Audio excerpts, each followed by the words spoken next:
Hello, everybody. Welcome to our May live show for The Betrothed by Kiera Cass. Before we get started, I just wanted to briefly mention that we are supporting the Black Lives Matter movement and everybody who has been affected by it, whether it has been caught on camera or not. Down in the description below, you will be able to find links to resources, including petitions and places that you will be able to donate. And before we get started, we are going to do a small moment of silence for those who have lost their lives.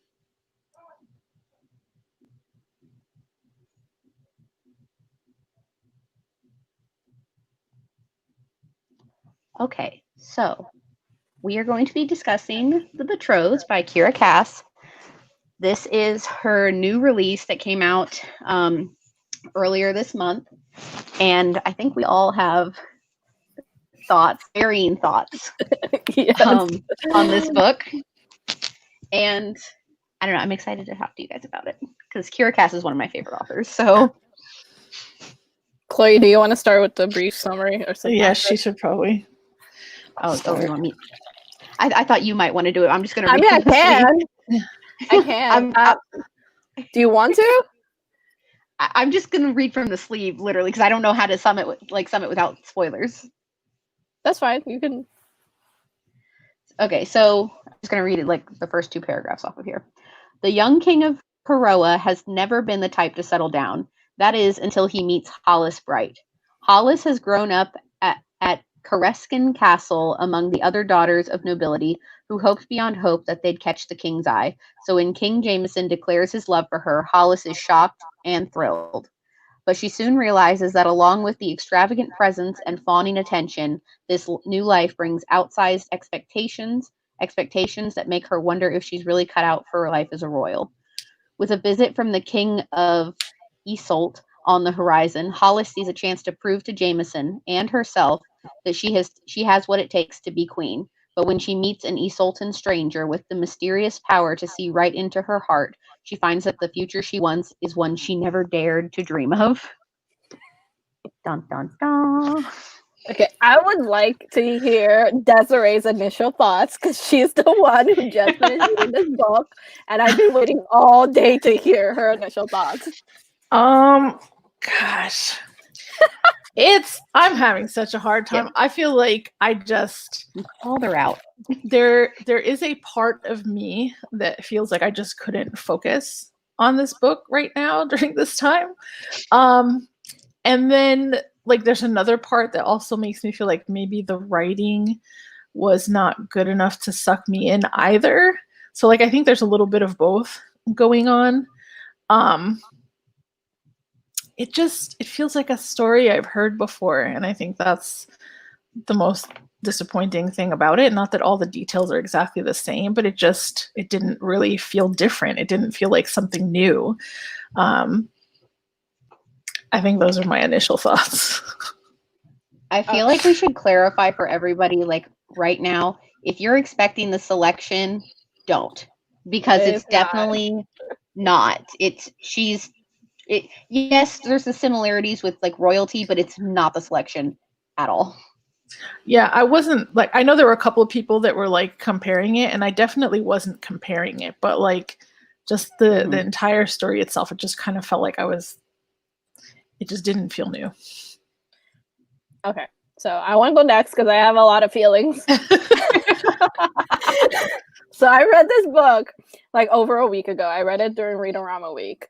And okay, so I am the only one out of this group that has not finished reading the selection series. I read the first two books, and I'm also the one who's not completely 100% in love with the series. Like hold on. I thought Desiree didn't finish it either. I read the first three books. Yeah, I'm talking about like the first three. Like I don't care about the final two about the daughter. Who cares about the daughter? I thought she hadn't finished the last one. No, I did. Carry on. Okay, I'm talking about like the main trilogy. I'm the only one who has not finished within our own group, and I'm also the one who has not like in love with the series. Like I like the series, but I don't think it was not my favorite book series in the world. And I was kind of expecting that going into the The Betrothed. I was like expecting to get like a lot of romance, a lot of cheesiness, and a lot of just something, you know, something fun, entertaining that made the selection fun and entertaining to read. That was not it. In fact, this went downhill from the selection. The selection was fun. Like, I am someone who hates. Oh, now we're all getting Amber alerts. Sorry. So I am someone who absolutely hates America Singer. She is probably my number 1 or 2 in the most annoying characters I have ever read about. But one of the things about the selection series that makes it a lot of fun and makes it that so many people love is just that there is this sense of just really just a lot of fun and entertaining. There's also Prince Maxon, and Prince Maxon, he is just like this little cinnamon roll. You just love him. He's very charming, and he has this personality that kind of draws you in, and he makes you love him. So Prince Maxon to me is the reason why I ended up liking the series in the first place. If it wasn't for Prince Maxon, I would not like the selection series at all. I agree with that. So the thing is, with The Betrothed, there is no Prince Maxon. There is not a character in The Betrothed that makes me love the series, that makes the series tolerable to me. So this book, I gave it a 2, but it's honestly a very generous rating. It's more like a 1.5-ish. And the only reason I wouldn't rate it a 1 is because the ending was kind of interesting. So there is no Prince Maxon in the story to kind of save the whole storyline for me. The book was very plain, very bland. There was nothing redeemable about it, to be honest. And I'm sorry to many of you who have liked the book, but I want to say this: I don't get why you do. I mean, Chloe did, so we'll hear it from her perspective, but I just don't get it. So yeah, those are my initial thoughts, I guess. Let me start off by saying that I campaigned for this book to be our May read. Yeah. I didn't have to beg much, but I begged for this book because I was like, damn it, it's the first Kiera Cast book in 4 years. We are reading it. And let me also say that I have read this book twice, even though it's only been out for a couple of weeks. I was able to get an arc. I read the arc and then I reread it because of the whole point of this live show. I needed it fresh in my brain, which is the whole reason why I reread it. But I gave it a 4 because and I physically read it the first time, and then I listened to the audiobook the second time, and Kat, the audiobook narrator, is not good. It's not good because it makes I feel like it makes the reading experience even worse because like yes, Hollis is not as mature as America, and yeah, and it can be annoying, but the audiobook made it worse. If that's even possible, it made it worse. I gave it a 4 because I went in not expecting the selection. I didn't know what to expect, honestly. And throughout my reading experience, it was just such a different feel for a Kiera Cass book. Like, I've read The Siren, but I don't remember any of it. And it's honestly that's probably like at the bottom. If I ranked all the Kiera Cass books, that's at the bottom. But I was intrigued because I feel like it's very close to the end of the book when like the main twist happens, I guess. But then the ending was like, well, what? Now I have to read the next one. I mean, yeah. So, is it my favorite Kiera Cass book? No. Is it as good as the selection? No. But in my reading experience, at least the first time around, I felt it worthy of a 4.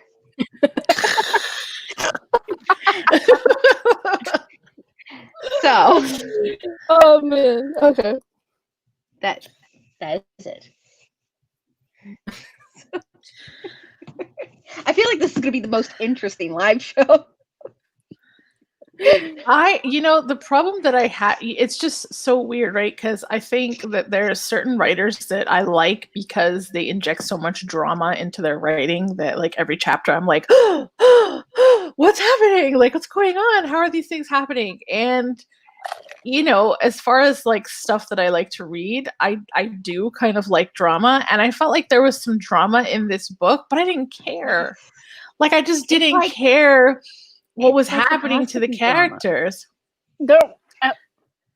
My issue with this book is that nothing happened. There was no plot until you get to the last 50 pages of the book, and where it gets mildly interesting.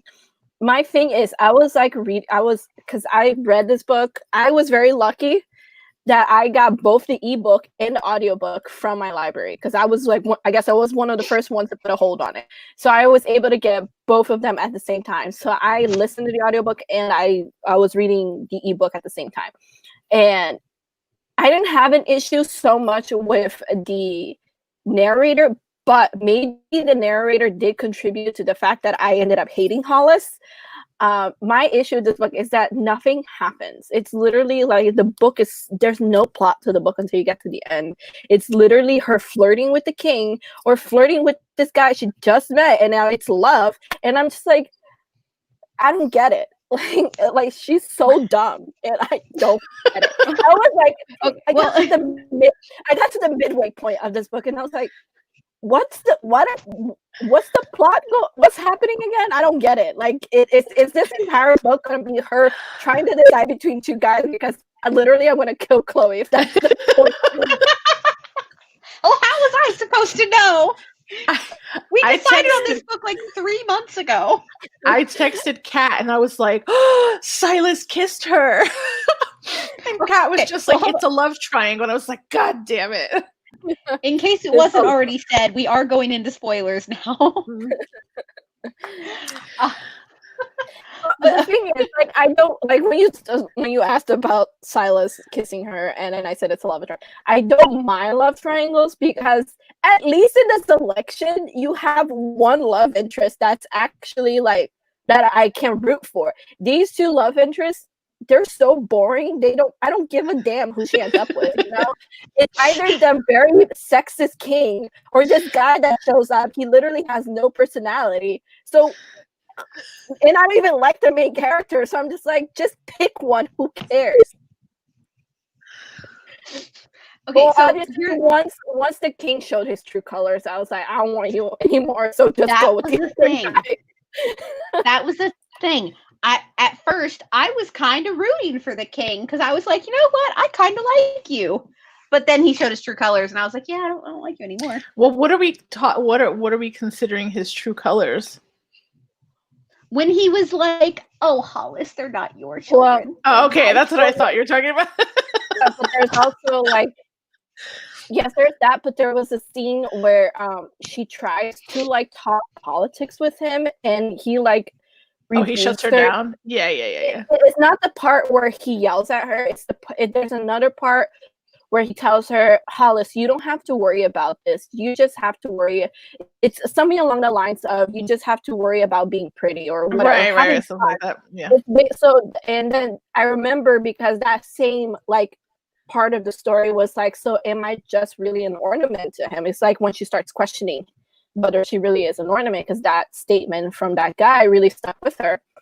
And that was like the part where she really started realizing that the king doesn't really want her for her mind, not that she was intelligent to begin with, but he just wants her because she's very pretty. So, but yeah, and also the comment about the kids, I was pissed off. I was really pissed off. I like Kiera Cass's writing because I feel like it's really easy to read. Mm-hmm. Yes. But it almost feels like this was a practice run.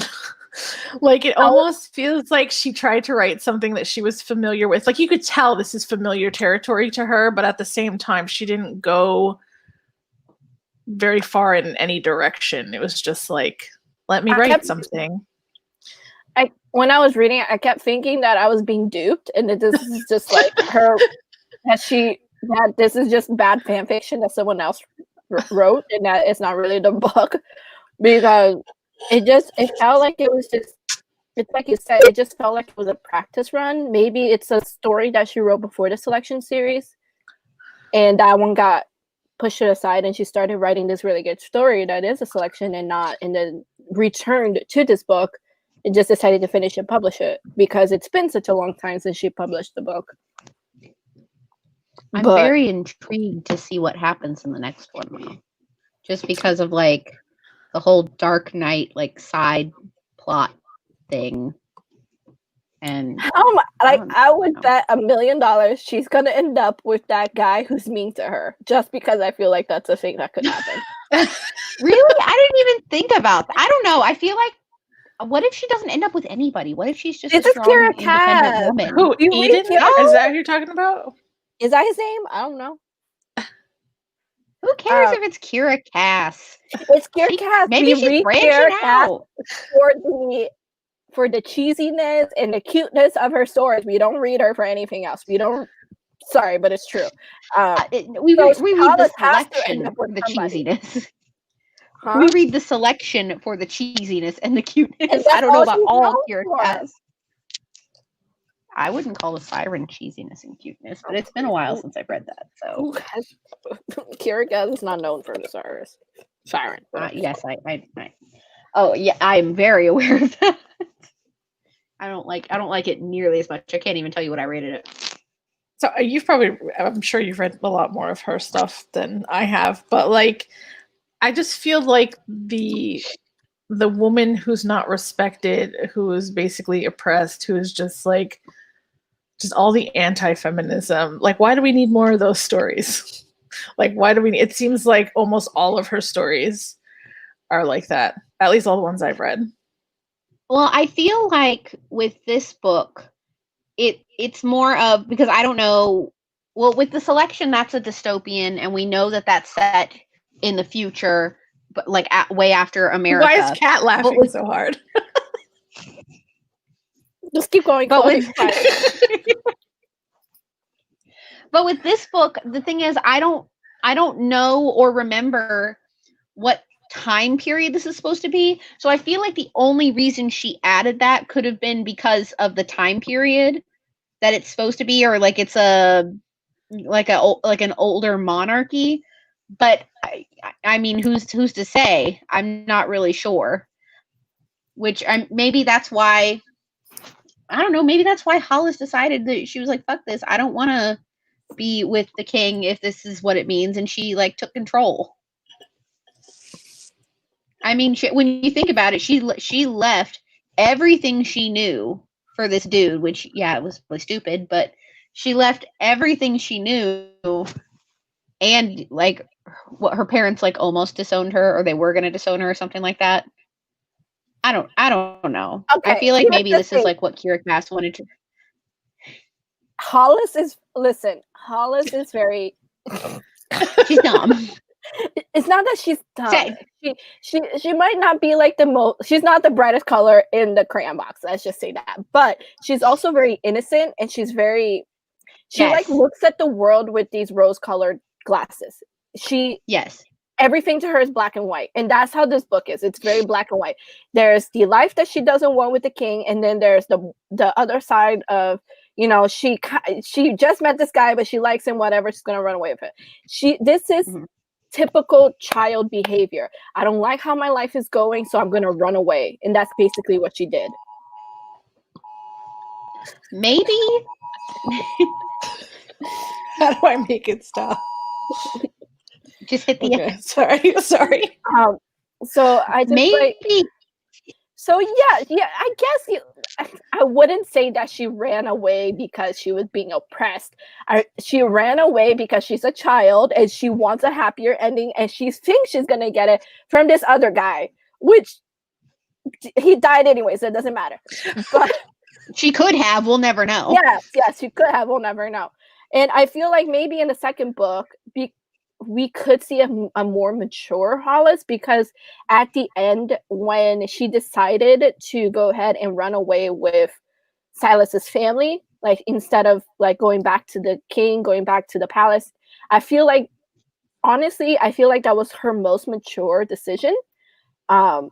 Because it would have been very easy to go back to the castle and to the palace and be welcomed by the king, and I'm sure the king would have treated her with, you know, with all the comforts that she, someone of her status, would get. But she decided not to go the route of the easy way. She decided to go the hard way, and she decided to follow her whatever and go with Silas' family. And I feel like, honestly, that was the only time I ever felt that Hollis was acting in a mature way.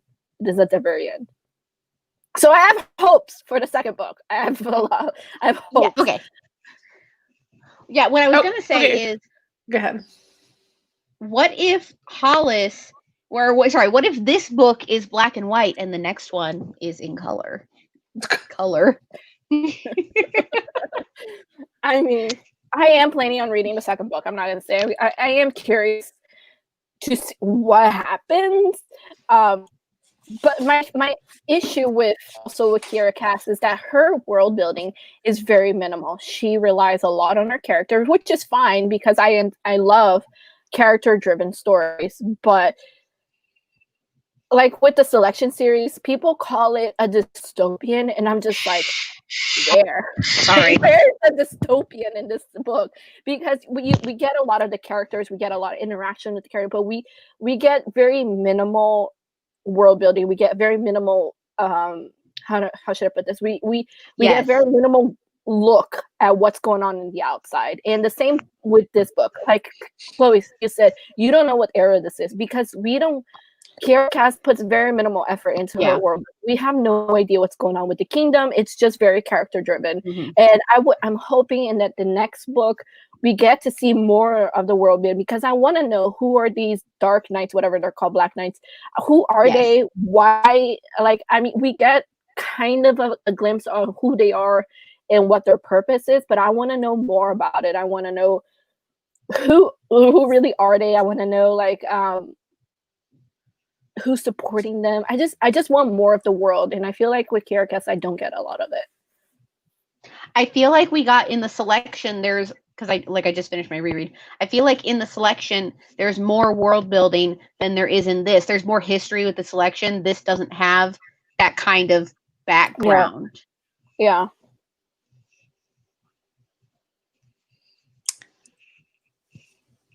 Desiree, do you have I don't even know what to say. Come on, Desiree. I was gonna say, I feel like the only character I cared about was the chick. What her name started with a V. So I can't look, Chloe. I'm checking. Oh, Valentina. Yeah, her. I feel like she's the only one that I cared about. I felt like she was the only one that had substance, and she didn't even play like a huge role in the book, but she had shit going on. I'm hoping she'll be more of a bigger role in the next book. Like, remind me who she is. Is she the mother? She's married to the other king. Yes. Queen of Isolde. Yes, I agree. She was the only interesting one. Mm-hmm. I just like, this book was like a little bit over 300 pages. I wish that Kiera Cass just made it a little longer and just added more substance to the book. I just felt like the story was just very flat. It didn't go anywhere. The entire book was very flat, and then it kind of peaked at the end, and we got this great ending, and then it ended. It's like, I wait, like the audiobook is 8 hours, so I just felt like I wasted 8 hours of my life for nothing. And the characters are just, I'm sorry to complain, but it's true. The characters are so one-dimensional. Hollis is annoying from beginning to end. The king is a sexist from beginning to end. Silas is literally just like nothing. He might as well be a stick figure because he has no personality from beginning to end. So, and yeah, I do agree that Valentina is probably the only character with any substance. She was quite interesting, actually. I liked her. And then there was Scarlet, but Scarlet kind of felt like a prop to me. Yeah. Like she would step in to be like, oh, my brother does this and he does that, and then the kingdom, blah blah blah, and then she would just kind of disappear. Oh yeah. She was cute though. Yeah. I want to see how she changes in the next book, just because she was so like emotionally scarred at the end of this one. Yeah. Do we have like? Well, first of all, I think I have a little bit of a hole. I know that Silas died, but her parents died too. They all died together. Yeah, supposedly everybody who was in the church died. The only one who escaped was the sister. Everybody.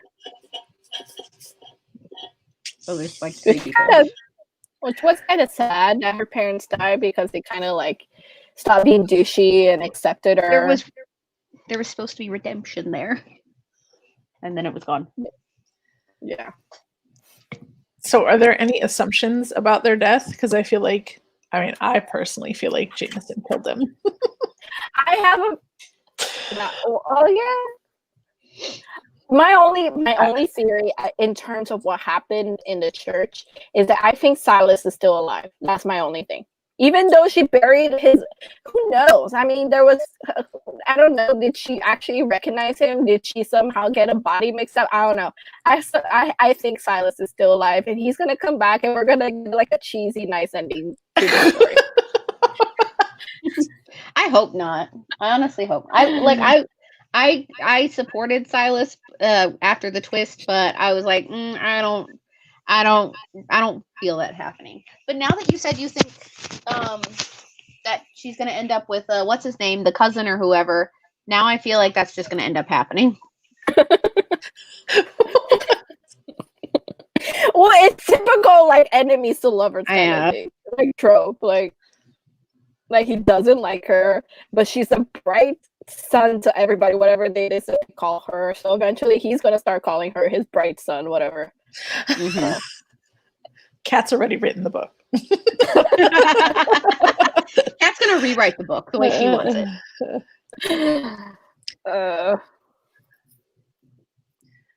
I don't know. I just wish there was more fun to it. Like, and it's funny because when I read it, I wasn't comparing it to the selection at all. But now that we're here, there was like things going on in the selection. There was like gossipy parts, and there was like, the rebels, and there was politics happening, and then there was like this father-son relationship thing happening, and there was just a lot more to it. Like whatever solstice games they were playing were boring.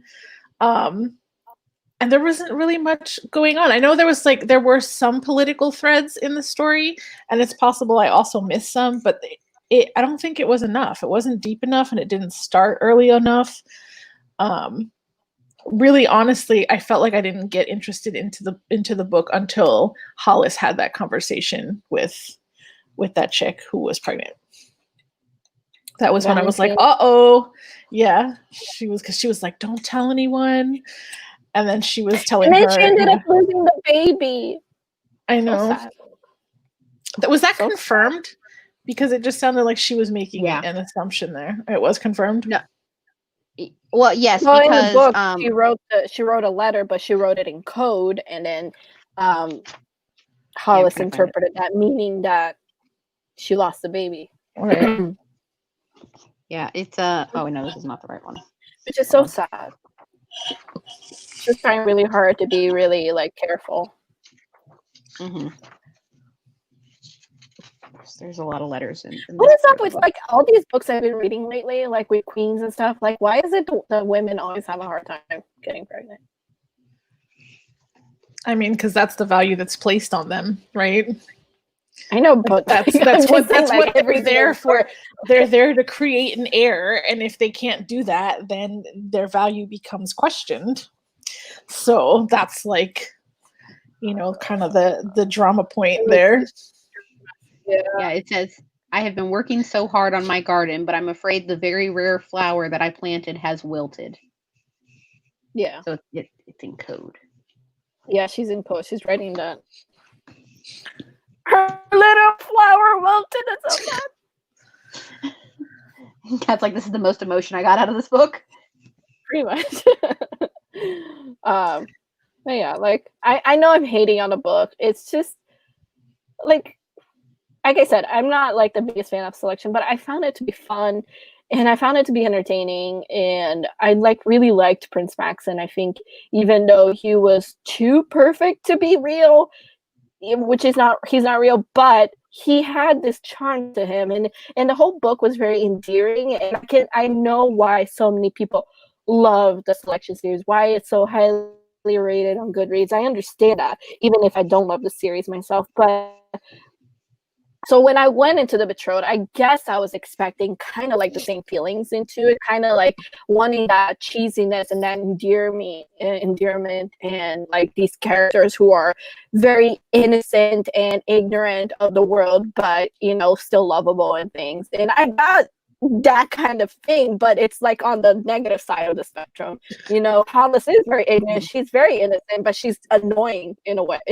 And she's actually more annoying than America Singer, which is, I didn't think any character could top America Singer, but Hollis, she really tried me. But I mean, if America Singer, like, even though she was unlikable a lot of the time, she still had personality. Yeah, like she there had was depth to her. Yeah. Yeah. I agree. So I think I got my feelings out. I don't know if there's anything else you guys want to talk about. I mean, that was a fast 40 minutes. Like, we were just like on it.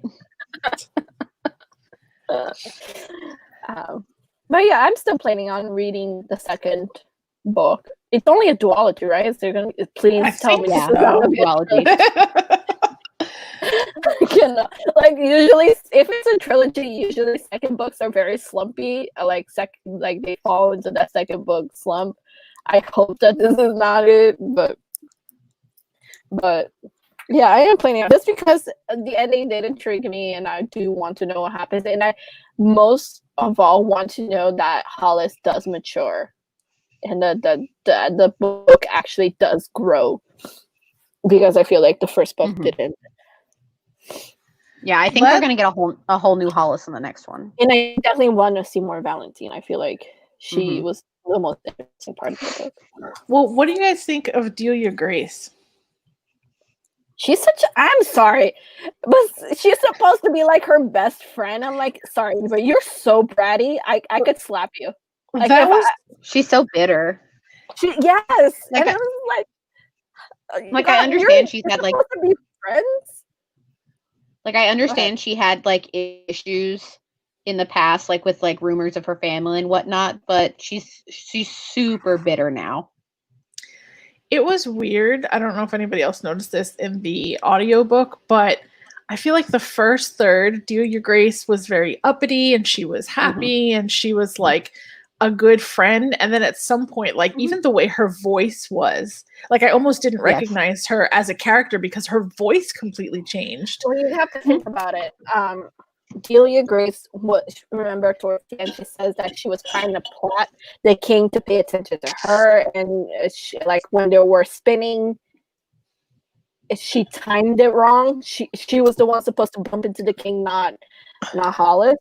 Right. And in the beginning of the book, this was when Hollis was still really interested in the king, and she was trying to charm the king. It just seemed like she was kind of a two-faced friend. She didn't seem like, later on in the book, she just didn't seem like an authentic friend anymore. Even when she would write to Hollis, it sounded very surface level. Yeah, so I think at the beginning she was just a good friend because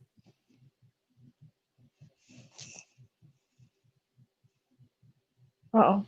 Damn it. I was like, I hope she doesn't drop. Hopefully she can come back. You think if I remove her from the stream and then add her back in, it'll work? No, but maybe do that. No, but maybe try anyway. I think she still has to like leave and come back herself, I think. Oh. Yeah. Oh, this No, that is was weird. I don't me think I've adding ever her. been in this spot on the screen. She said my Wi-Fi is spotty. I got kicked out. Okay, I'll take her off the thing and then when she gets back in. Well, do you think you're going to read the second one while we wait for her? I mean, I think so. Like, I am going to give this a 2 for now. But it's just, I don't know. I think the timing of reading this was just weird for me. It's just, but I am curious as to what else happens. I guess I'm hoping that with the way they ended things off, that maybe the second book will be a lot more interesting and maybe there'll be more struggles and challenges for Hollis to deal with, or, you know, maybe she completely changes. Yes.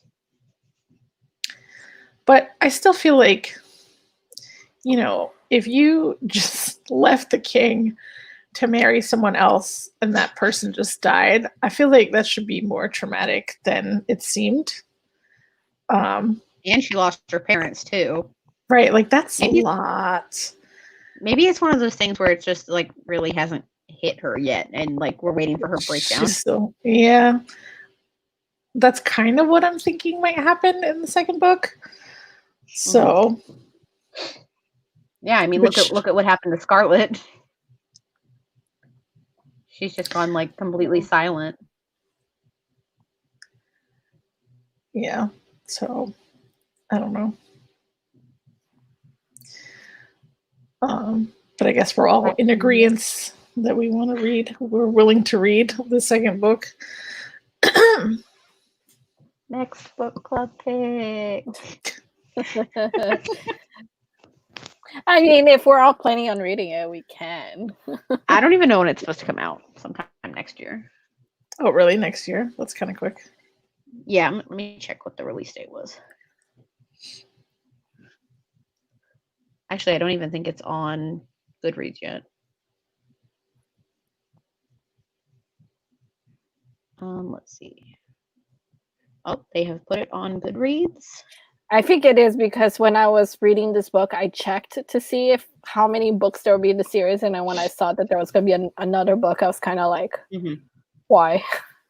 It is listed as May 4th of 2021. I've just put it on my want to read. Like. I mean, I feel like it's standard for a series to like wait a year. Yeah.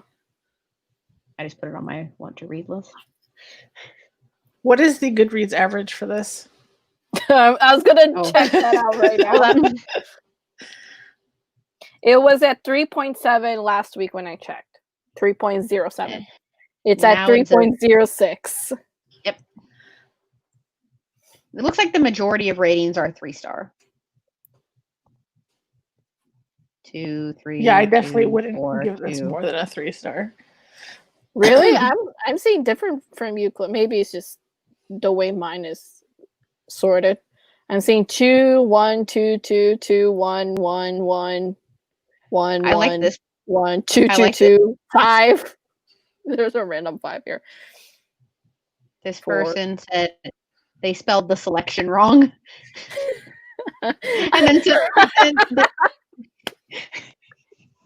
then the same person also said, also the author could have named the heroine Europe and she didn't. Fail. Or Asia. I like the name Asia. I used to know a girl named Asia. Fine. Someone wrote, I genuinely feel secondhand embarrassment for everyone involved in the creation of this book. Oh, that's a lot. Oh my god. Oh, somebody said this book is proof that Kiera Cass never left 2012.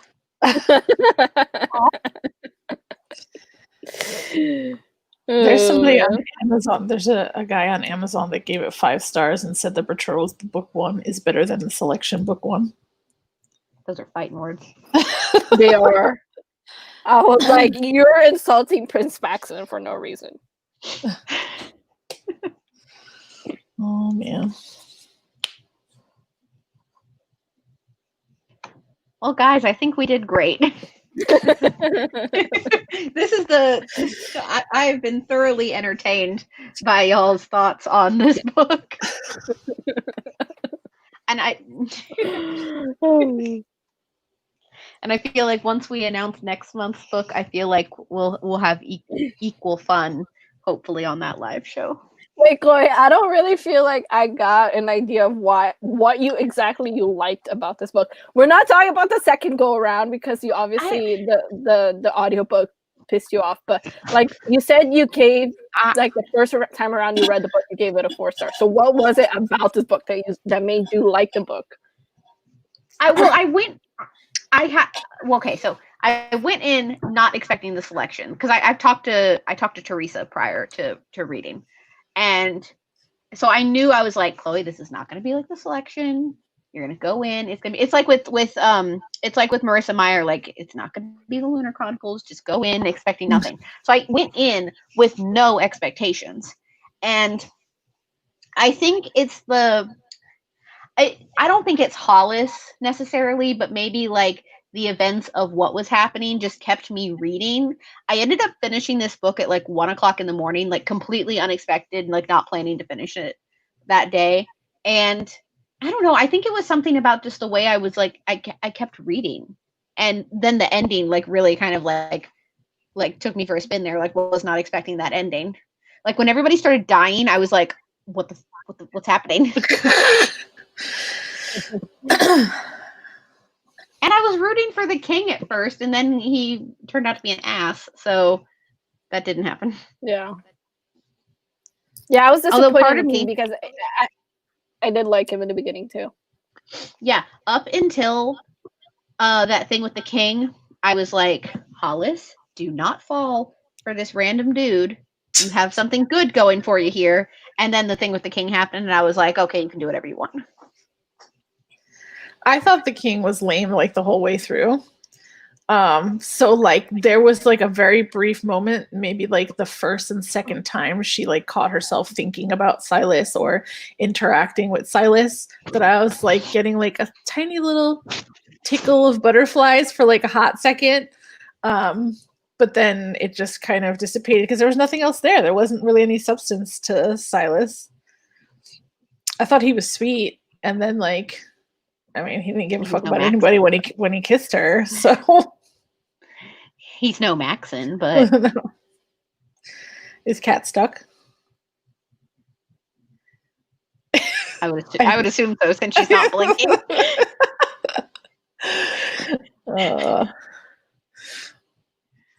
That stinks. Oh, she just said I'm about to be kicked out again. Okay. Wait, I'm here. Okay.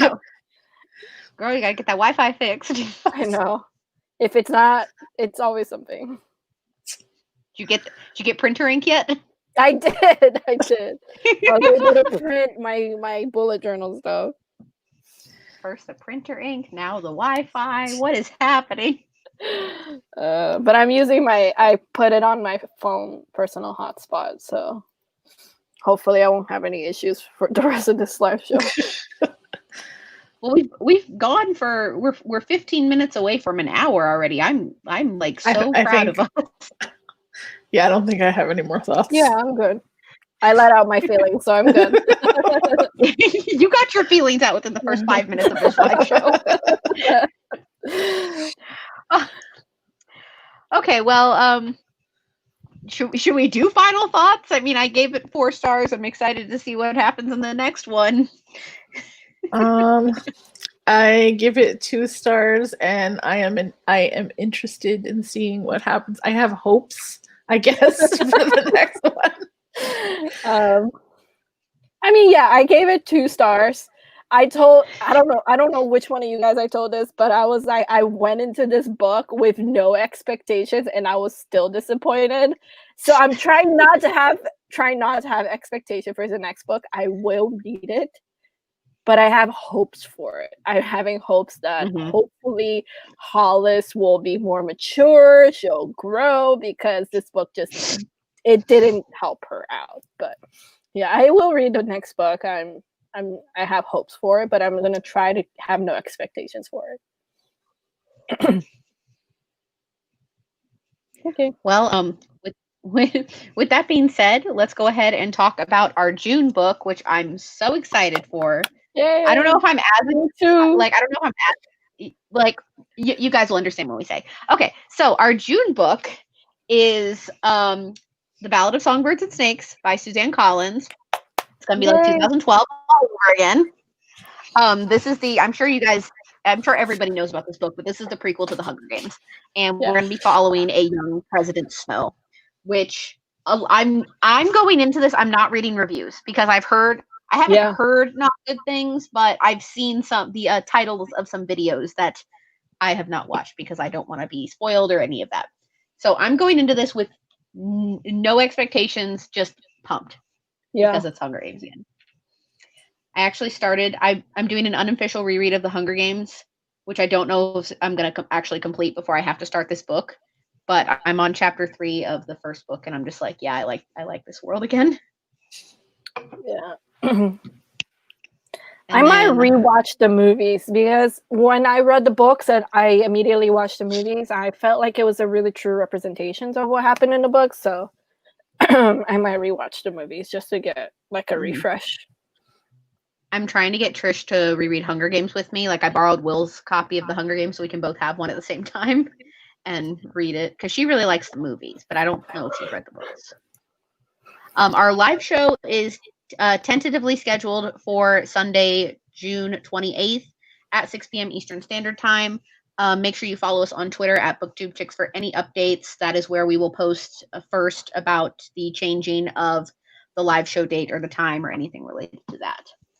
So I hope you guys join us for Ballad of Songbirds and Snakes. Super pumped for this. And really quick before we go, I did want to announce it on here because it's been announced on our Twitter. But a couple weeks ago, we did announce we were going to do, and by we I mean Desiree and I, we're going to do a Twilight reread and post live and do live shows like this for it. With everything going on with the Black Lives Matter movement and the discussion of racism, we have decided to postpone that live show, and we are going to be doing a joint live show between Twilight and New Moon later this month. So our previously scheduled live show for the 6th is postponed, and we're going to have more information posted on our Twitter, hopefully in the next week, but we'll see what happens. But our statement on Twitter is we understand that this book has problematic issues, and we recognize that now is not the time to be doing our live show on that. But it will still happen, just at a later time. So that is all we have for that. Make sure you guys check out all of the links that we have posted in the description. For even if you're unable to donate money, there are still petitions down there that you can sign. And I'll also link a USA Today article that includes other resources that you can do with the movement. So with that being said, we hope that we will see you guys next month for the new Hunger Games book. And we're really excited, and we will see you guys soon. Bye. Bye.